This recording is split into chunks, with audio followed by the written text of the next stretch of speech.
Ladies and gentlemen, welcome back to Guangzhou.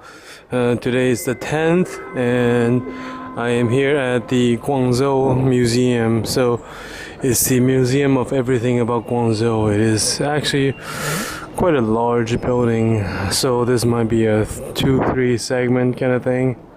I don't know if you guys like well, I don't know if you guys like this kind of stuff, but since I'm half Cantonese, so I feel that I should know a little bit about my roots. So the first floor is security. The second floor is kind of nothing, kind of like some concession stands, and so I'm going to the third floor now and find out what's on the third floor. Let's take the escalator. Oh, wait, not escalator, walking. 走这边。都一样啊。行，OK。都一样。The security is fairly tight. As with all places in China, it's fairly tight security all around. You gotta stop filling other people's butt. But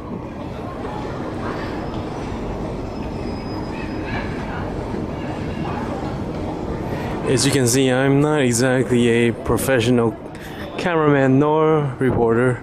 I am just the guy with the camera. Can't even do any video editing on my own, so it's kind of annoying.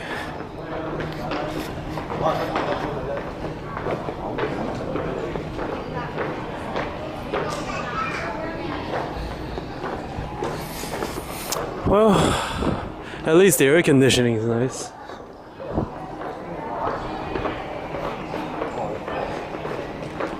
This area is not open for visitation yet. So far we haven't seen anything. And this area is the bathroom.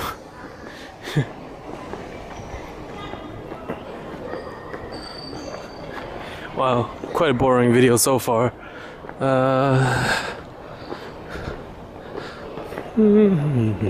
Alright, so here is the first area we came by. It's about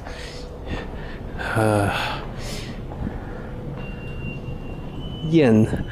Yen also means inkstone. It's one of the items that you would, one of the traditional Chinese writing items.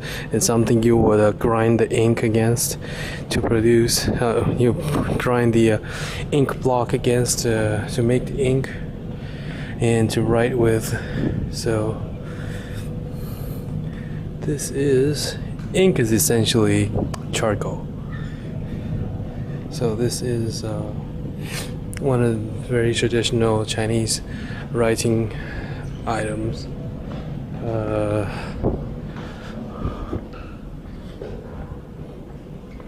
So my Kaogong was explaining to me the history of Guangzhou yesterday. He told me that a long time ago there was at least the legend goes, a long time ago there was 5 gods that arrived on 5 goats, 5 rainbow colored goats. I don't know exactly. Anyways, and each goat had a stalk of grain. I'm not sure if it's rice, but a stalk of grain in their mouth. So 5 goats and 5 grain, and you can poke these. So they started the city of Guangdong or Guangzhou. It's called Yue City back then, and so that's why Guangzhou or Guangdong is also called Gold City or Yangchen or Huichen. It also means a grain, a stalk of grain. So the symbolic animal in Guangzhou will be the goat. So you can see the goat picture everywhere, and on the bus, on the buildings. So I don't know. I think Guangdong people don't eat goats very much. I haven't seen anybody eat a goat yet. They ate plenty of other things, but no goats, no lambs. So that is the brief mythological origin of Guangzhou. I'm not really the museum type because I don't like things that can't move. I'm more of a I'm really into culture and everything, but I'm really into the more moving stuff, such as food and cooking and theater arts and comedy arts. So any sort of traditional singing and just things involve action is my thing. I'm not really into museums, so I'm just going through all this. Well, it's not really my area of study anyways. I'm not a archaeology or some sort of not paleontology, but I'm not an archaeology major. So ancient artifacts don't interest me at all.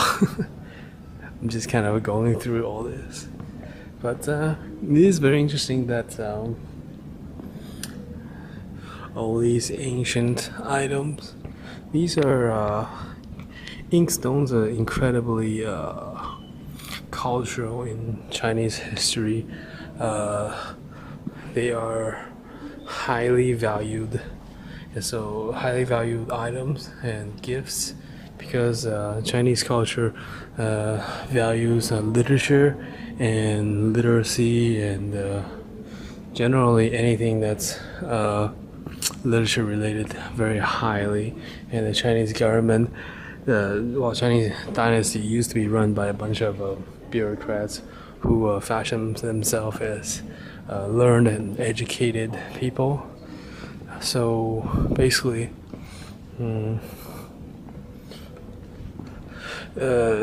having a quality inkstone is also a symbol of status. So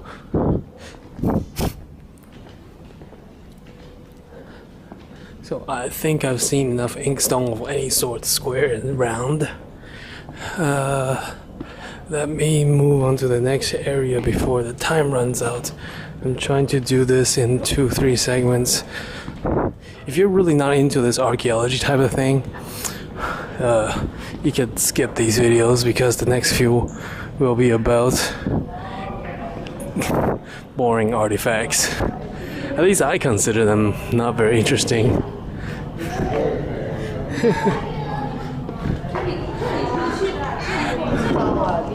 But I like the whole mythical thingy, you know. Hold on, let me go. I'm really into mythology and also struggle. When the Han people came over to Guangzhou, there were already indigenous people over here. As with any confrontation with the indigenous people usually end up dead and wiped out. 我先去看其他地方。我先去看看其他地方。那到时候就在地下那一层了。如果打电话的时候。OK， 好。你要找我的时候，我就到地下一层。好，好不好 So, when you go on to see sculptures and arts, you could see they are highly in Guangzhou. They are highly influenced by indigenous arts and sculptures and symbolism, totemism. The indigenous totemism sculptures over here are very similar to the South American Incan or Mayan totems, which are very interesting. The depiction and the animals and the mythical beings are all very similar for some strange reason. You know, Could this be a sign of conversion evolution? If I'm not using the word correctly, excuse me. Here we are at carving and painted wood section. So this is a highly valuable set of artifacts. So only the very, very rich could use these kind of things. You can see the incredible detail on these carved items and painted items. These items are painted with gold flakes and waterproof paint. So not something that's cheap and found everywhere. These are gold flakes are grinded up and put in with tree resin to make these kind of things. Only the very, very rich and the royal could use these back in the days.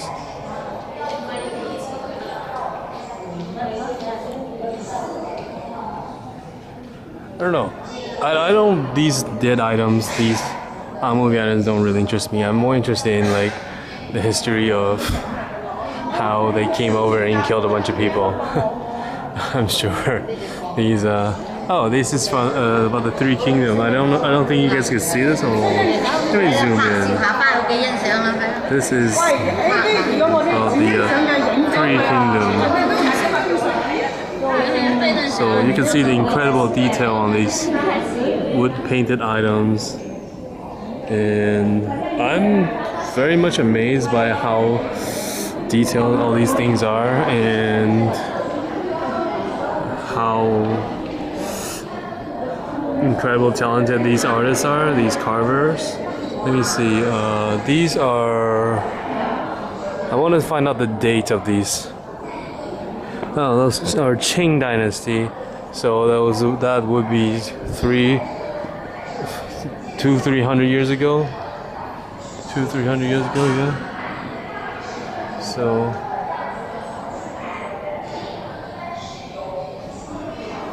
just very amazingly detailed.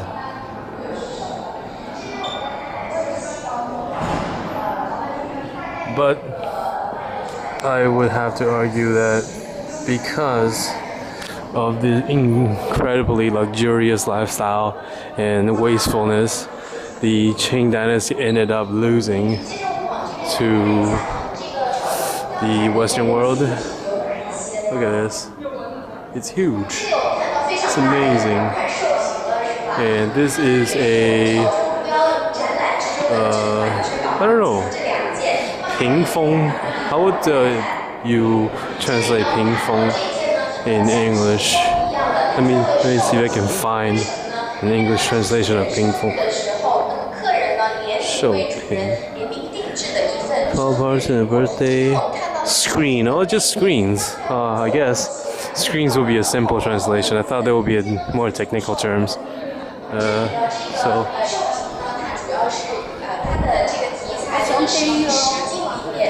So this is 2 large wooden screen for somebody's birthday, for some highly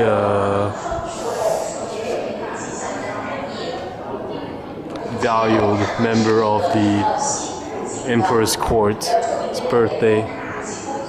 So here you have how the wood is done. The wood is first prepared and planned, printing blueprints are drawn, then you carve them, then you paint them. There you go. I'm going around. I'm supposed to go this way, this way, this way, this way, this way, then you finally paint them. The incredible detail. It's you wouldn't think they're wooden carvings because they look like metal carvings on the outside. Look at this.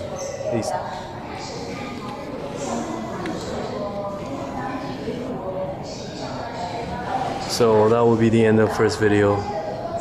I'll see if I can do another one.